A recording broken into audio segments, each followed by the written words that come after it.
Guys, मैं शुभम कौशिक परीक्षा academy पर आपका स्वागत करता हूं। थोड़ा सा हमने पिछली वीडियो में कुछ चीज़ें जानने की कोशिश की थी। अब फिर से हम कुछ ना कुछ चीज़ें जानने की कोशिश करते हैं। अब हमारा यहाँ पे पहले हमने कंपाउंड इंटरेस्ट के बारे में थोड़ा सा हमने बेसिक सा देखा था। अब ये थोड़ा सा और कुछ जानने की कोशिश करेंगे। जैसे कि हमने कंपाउंड इंटरेस्ट हमारा एक ऐसा टॉपिक है जो कि उससे पहले कुछ चीज़ें हमें जानने की ज़रूरत होती हैं। यानी कि एक वो देखा जाए तो बहुत से लोग इसको पहले पढ़ाते हैं, लेकिन मेरा मानना है कि वो पहले नहीं, पहले उसके पहले जैसे परसेंटेज है, कुछ रेशियो का भी पार्ट आता है उसके अंदर, तो वो सारी की सारी चीज़ें पहले हमारी अच्छे से क्लियर हों तब हम उस चीज़ पर आएँ तो ज़्यादा बेटर रहता है। तो इसलिए मैं कोशिश कर रहा हूँ कि अब जो है हमारा बिल्कुल बेसिक जैसे स्टार्टिंग से हमारा जैसे क्लास में हम प्रोवाइड कराते हैं बच्चों को, उसी तरीके से सेम वही पैटर्न पे हमारा जो चीज़ें क्लासेस को आगे बढ़ाया जाए। तो वो किस तरीके से हमारा होता है, कैसे होता है, तो जैसे मेरा पढ़ाने का जो तरीका है उसमें मैं सबसे पहले एवरेज कराता हूँ। तो मैं एवरेज से ही स्टार्टिंग कर रहा हूँ। तो एवरेज के बारे में हम थोड़ा सा जानने की कोशिश करेंगे। सबसे पहले तो हमारा एवरेज यानी कि औसत होता क्या है।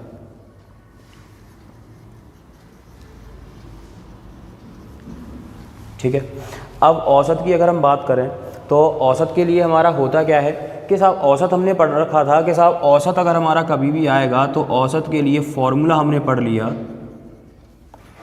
बराबर होता है कुल पदों का योग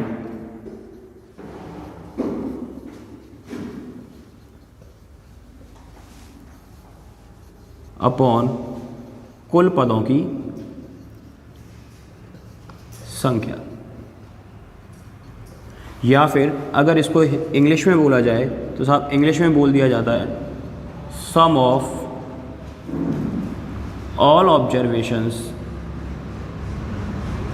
अपॉन नंबर ऑफ ऑब्जर्वेशन। तो ये मेरा फॉर्मूला था जो कि अपने छोटी छोटी क्लासेस में थोड़ा सा पढ़ते हुए आ रहे थे। अब ये मेरा जो फॉर्मूला है, अब इस फॉर्मूले पे मैंने कई सारे सवाल किए, कई सारी सवाल करने के बाद में हमें ये फॉर्मूला यूज़ किया। तो ये देखो, ये वाला फॉर्मूला हमारा वो तरीका था जो कि हम एकेडमिक में यूज़ करते थे। लेकिन अब हम थोड़ा सा कंपटीशन के फील्ड में आए हैं तो ये वाला मेरा जो तरीका है ये अब शायद मेरा जाकर काम नहीं करेगा। तो अब मेरे को करना क्या है, इसके अंदर मेरे को यूज़ करना क्या है।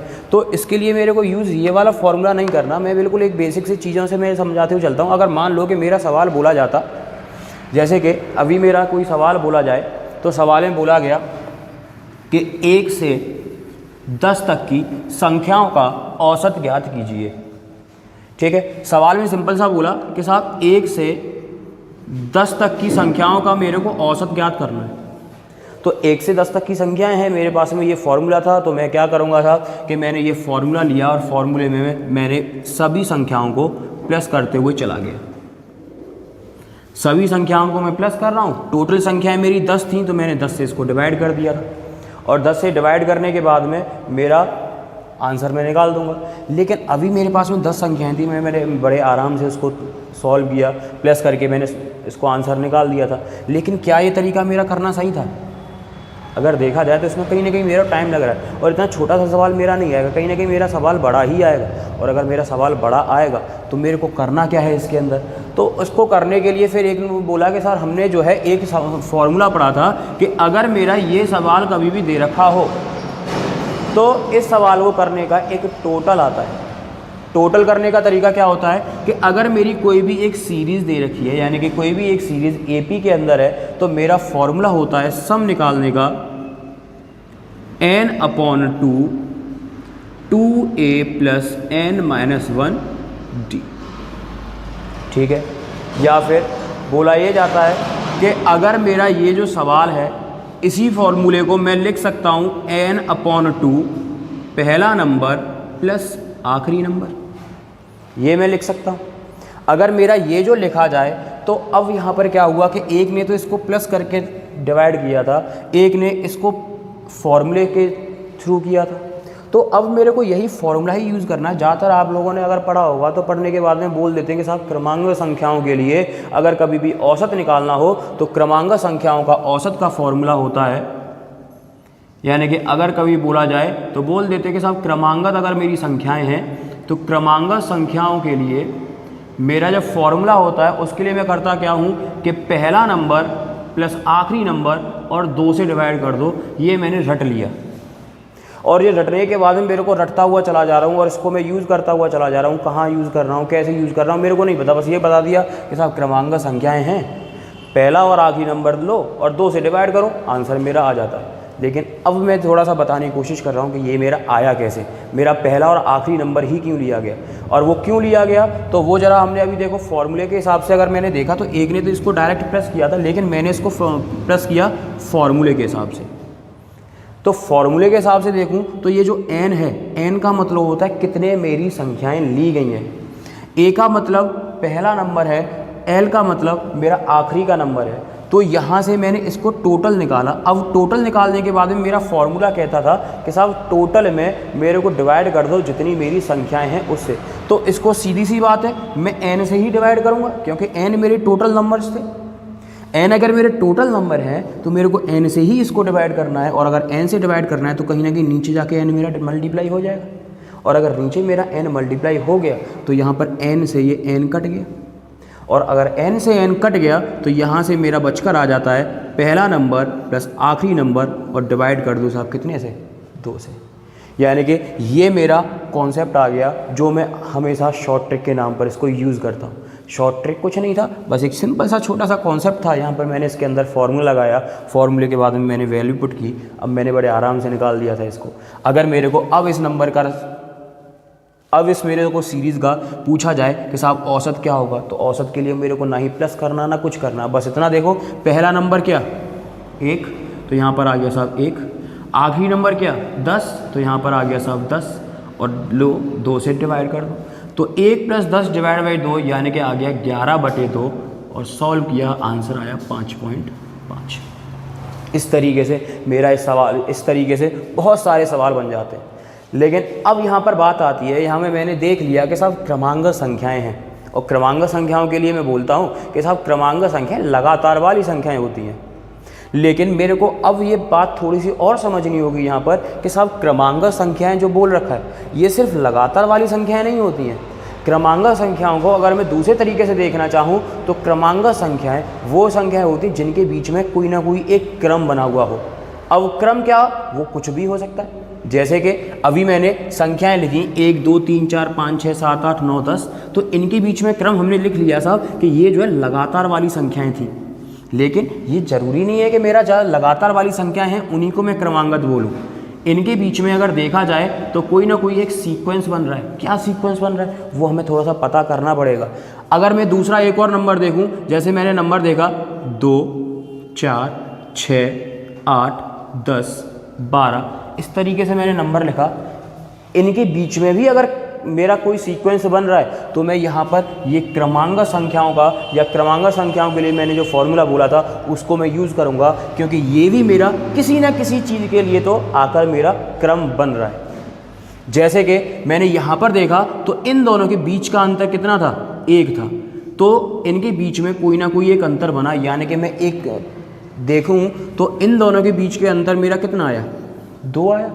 यहाँ पर 2 है, यहाँ पर भी 2 है, और यहाँ पर भी 2 है। यानी कि ये मेरा देखा जाए तो यहाँ मेरा कहीं ना कहीं थोड़ा बहुत क्रम कुछ ना कुछ बना। और क्रम क्या बना कि साहब यहाँ पर हर एक के बीच का अंतर 1, यहाँ पर हर एक के बीच का अंतर 1। और अगर मैं देखूँ कुछ संख्याएं और मैंने ली 1 3 5 7 9 11, और ऐसे बढ़ता हुआ चला गया, ऐसे बढ़ता हुआ गया तो इनके बीच का भी अंतर कितना आया साहब, 2 ही आया। अगर मैं कोई और संख्या लिखना चाहूँ, जैसे मैंने लिख लिया 3 है 6 है 9 है 12 है 15 है 18 है, और लिखते हुए चला जा रहा। अगर मैं इनके बीच का कोई सीक्वेंस देखूं, इनके बीच का कोई पैटर्न देखूं, तो यहाँ पर भी मेरे को देखने को मिलेगा साहब इनके बीच का अंतर। यानी कि हर एक जगह पे मैं देखने की बात करूं तो मेरे को लगातार आने वाली संख्याओं के बीच का अंतर कैसा दिख रहा है, समान दिख रहा है। और अगर कभी भी इस तरीके का सीक्वेंस किसी भी सीरीज़ में अगर मेरा फॉलो होता है तो मैं ये वाला फॉर्मूला उसके अंदर आकर यूज़ कर लूँगा। ठीक है, अब ये कैसे यूज़ करना है ये हमने देख लिया। अब ज़रा बात कर लेते हैं, अगर ये मेरा 2 4 6 8 10 12 है, अगर मेरे को नहीं पता था पहले कि ये क्या था, तो मैंने सीधे इसको एक सीरीज़ बना के लिख लिया। लेकिन जब मैंने बाद में पढ़ा तो मेरे को देखने को मिला कि साहब ये जो संख्याएं हैं ये मैंने सम संख्याएं लिख रखी हैं। यानी कि अगर कभी भी लगातार सम संख्या यानी कि इवन नंबर की अगर बात की जाए तो मैं बोल दूंगा कि साहब लगातार सम संख्याएं, यानी कि इवन नंबर्स अगर मैं कभी भी यूज़ करता हूं तो इसका मतलब क्या है, उसके अंदर ये क्रमांक संख्याओं का जो फॉर्मूला हमने देखा था वो आके उसका एवरेज का यूज़ कर लेना है। जैसे कि अभी मैंने यहाँ पर भी देखो, ये मेरी 1 3 5 7 9 11 है, ये सारी की सारी संख्याएं थी। तो ये सारी की सारी संख्याएं मेरे को कैसी दिखी, विषम संख्याएं। और विषम संख्याएं यानी कि ऑड नंबर। और अगर ऑड नंबर की अगर मैं बात करूं तो ऑड नंबर में भी मेरा क्या होगा कि भैया लगातार वाली ऑड नंबर की संख्याएं हैं तो टोटल करने की ज़रूरत नहीं है, बस पहला नंबर लो और आखिरी नंबर लो, दोनों को प्लस करके 2 से डिवाइड कर दो। सिंपल सी चीज़ है, बस इतना सा मेरे को यूज़ होना है। अगर मैं यहाँ पर देखूँ तो देखो ये भी मेरा देखा जाए तो अब यहाँ पर ये मेरा कुछ देखा जाए तो एक मेरे को दिखाई दे रहा है कि साहब छोटी छोटी क्लास में मैंने देखा था कि साहब 3 6 9 12 15 18 ये मेरा कोई ना कोई एक मल्टीपल टाइप का बन रहा है। ठीक है, यानी कि एक टेबल टाइप की बन रही है। और अगर टेबल टाइप की बन रही है यानी कि इसका मतलब क्या हुआ कि साहब ये जो सीरीज़ थी ये किसी ना किसी का गुणज था। यानी कि अब एक और मेरी नई बात सामने आई कि साहब अगर मेरा कभी भी लगातार किसी भी एक संख्या के लगातार गुणजों की बात अगर हो रही हो तो उसमें भी मैं इसी फॉर्मूले को यूज़ करने वाला हूं, यानी कि गुणज यानी कि मल्टीपल। इसके अंदर भी मैं इस चीज़ की बात कर लूँगा। अगर मेरा क्वेश्चन पूछा जाए तो क्वेश्चन पूछ सकता है कि जैसे कि मेरा ये वाला सवाल था, इस सवाल में पूछा गया कि 1 से लेकर 200 तक की सम संख्याओं का औसत ज्ञात कीजिए। मेरे को इसके लिए सवाल पूछ लिया गया कि साहब 1 से लेकर 200 तक की सम संख्याओं का औसत ज्ञात कीजिए। अब 1 से स्टार्ट करना है, 200 तक जाना है। ठीक है, एक तो मेरा सवाल बनाइए और एक इसी में एक और सवाल बन जाता है मेरा कि 1 से 200 के बीच, यानी कि 1 से 200 तक और 1 से 200 के बीच अगर ये मेरे दो चीज़ें दे रखी हैं तो इसमें मेरा सवाल करने में कुछ ना कुछ अंतर आ जाता है। अब अंतर क्या आता है कि अगर मेरा तक बोला है यानी कि मैं शुरू से लेकर आखिर तक पूरा का पूरा लेकर चलूँगा, और अगर मेरा बीच बोला है तो शुरू से लेकर आखिर तक मेरा पूरा नहीं आएगा, यानी कि पहली चीज़ और आखिरी चीज़ मेरे को नहीं लेनी, उनके बीच वाली चीज़ें लेनी है। अगर उनके बीच वाली चीज़ें लेनी है तो यहाँ पर मैं कैसे सॉल्व करूँगा, एक मेरा इसको यूज़ कर सकता हूँ लेकिन एक तो मेरा सम संख्या है ही नहीं, यानी कि 1 से लेकर 200 तक की और इसके बीच की सम संख्याओं का औसत है। ये मैं लिख दे रहा हूँ, फिर बाद में कन्फ्यूज़ हो कि ये किसका पूछा था। तो ये सम संख्याओं के लिए औसत पूछा गया था। तो एक तो मेरी सम संख्या है नहीं, अगर एक मेरी सम संख्या नहीं है तो यहाँ पर क्या आएगा साहब, 1 से अगली संख्या कितनी, 2। अब यहाँ पर पहली मैंने संख्या लिख ली, अब आखिर में कौन सी संख्या आ सकती है, आखिर में मेरी संख्या है साहब 200 और 200 में यूज़ कर सकता हूँ और 200 मेरा सम संख्या भी है तो इसलिए मैं 2 + 200 और डिवाइडेड बाई 2 कर दूँगा। सॉल्व करेंगे 202 डिवाइडेड बाई 2 और सॉल्व किया, आंसर आया मेरा 101। इसी तरीके से मेरे को ये भी सॉल्व करना है। अब इसके अंदर एक को मैं यूज़ नहीं कर पाऊंगा क्योंकि बात किसकी हो रही है, बीच की, और बीच के लिए मेरे को पहला और आखिरी नंबर नहीं लेना होता। अब यहाँ पर मैंने देखा एक तो बहना वैसे भी नहीं था तो मेरा अगला नंबर आया साहब 2। अब यहाँ पर बात हो रही है 200। अब 200 मेरा सम संख्या तो है लेकिन कंडीशन ये है कि साहब बीच के लिए 200 को मैं यूज़ नहीं कर सकता, और अगर 200 को यूज़ नहीं कर पाऊंगा तो मैं क्या करूंगा, उससे पहला नंबर ले लो। उससे पहला मैंने नंबर लिया तो ये आया 198 और डिवाइड कर दिया कितने से, 2 से। सॉल्व करूंगा तो 200 डिवाइडेड बाई 2, 2 से काट दिया, आंसर आया कितना, 100। यानी कि सवाल देखा जाए तो सवाल दोनों में 1 से 200 तक की संख्याएं थी, यहाँ पर भी 1 से 200 तक की संख्याएं थी। अगर मैं यहाँ पर ये तक और बीच वाला अंतर ना आता तो मेरा सवाल शायद सेम होता, लेकिन दोनों में चीज़ें दे रखी हैं तो यहाँ पर क्या है, दोनों का मेरा अंतर, सवाल का आंसर भी क्या हो गया, चेंज हो गया। ठीक है, अब मेरा और भी सवाल कर लेते हैं इसी पे, 1-2 सवाल और करके देखते हैं। जैसे कि अभी मेरा सवाल बोला गया, मैंने एक क्वेश्चन लिख रहा हूँ, सवाल बोला गया कि 8 के पहले 39 गुणज का औसत ज्ञात कीजिए। ठीक है, अब यहाँ पर क्या बात हुई, अब यहाँ पर बात होने लगी साहब गुणज की। अब गुणज के लिए हमने देखा था साहब, गुणज के लिए हमें पता था फॉर्मूला हमें वही यूज़ करना है, क्योंकि गुणज के में देखा जाए तो लगातार संख्याओं के बीच का अंतर हमेशा कैसा आता है, सेम ही आता है। और सेम आता है तो मैं क्रमांकन वाला फॉर्मूला इसके अंदर यूज़ कर सकता हूँ। और अगर इसको यूज़ कर सकता हूँ तो बस मेरे को कुछ नहीं करना, पहली संख्या पता कर लो और आखिरी संख्या पता कर लो। और पहली संख्या और आखिरी संख्या अगर मैं पता कर लूँ तो यहाँ पर अगर मेरे को 8 का पहला गुणज निकालना हो तो मैं करूँगा साहब 8 × 1 = 8। अब मेरे को 39वां गुणज निकालना है तो यहाँ पर मैंने किया 39 × 8 बराबर का साइन लगाया, तो यहाँ पे मल्टीप्लाई करो साहब, 9 8 जा 72 कैरी 7 8 24 24 और 7 31। पहला और आखिरी नंबर आ गया, दोनों को मैंने प्लस किया, प्लस करने पर आया साहब 320, यानी कि पहला और आखिरी नंबर का टोटल मेरे को पता चल गया।